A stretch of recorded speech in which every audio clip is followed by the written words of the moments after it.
And next, to continue with the voices of the Women Nation, we have Madonna Thunderhawk.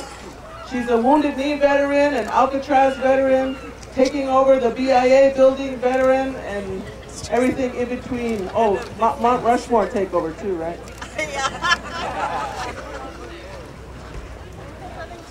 Good morning. Well, she said it all, so I'll sit down. When you think in terms of indigenous movement takes on a whole different meaning. It means people. And in our day, way back in the 60s and early 70s, the feds, we call them the feds, I mean that's just a blanket term for all of them, they basically couldn't separate us because we were a movement of people. Not just young people, not just students, it was everybody. So whenever there was a call to action somewhere, everybody came. Carload would come with the grandparents as well as the babies and everybody in between.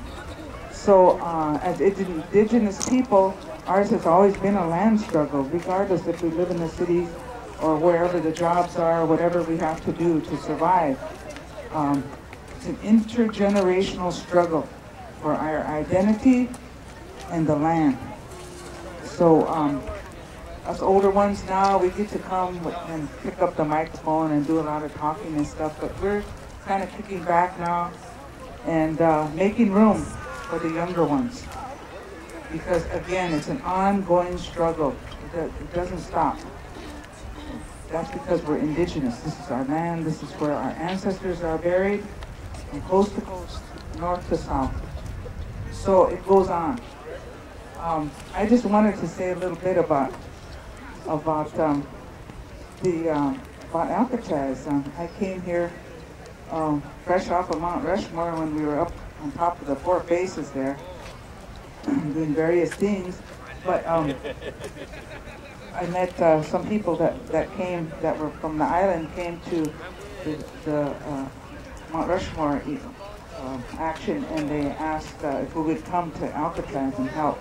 They need organizers. They had a lot of people on the island. This is like a year later. The occupation lasted about 2 years. So I came a year later, and there was a lot of young people. And I was in my early 30s, so I was one of the old guys. Seems like I've always been one of the old guys.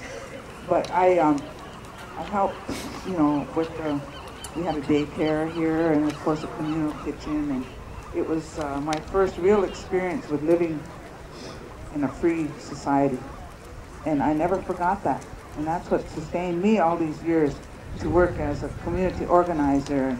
And the movement taught me to go home to your community and work from the inside out, because the struggle never ends.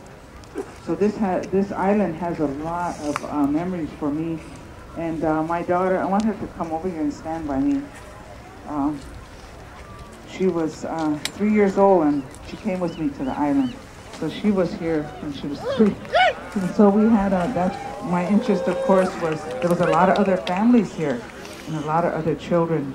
So the school had been organized earlier, but it kind of turned into a daycare. And this is my granddaughter also, Decorah. And Decorah Hawk, and she's a traditional Plains Indian dancer. But we came because it's, we need to pass these things on, and the history of the struggle.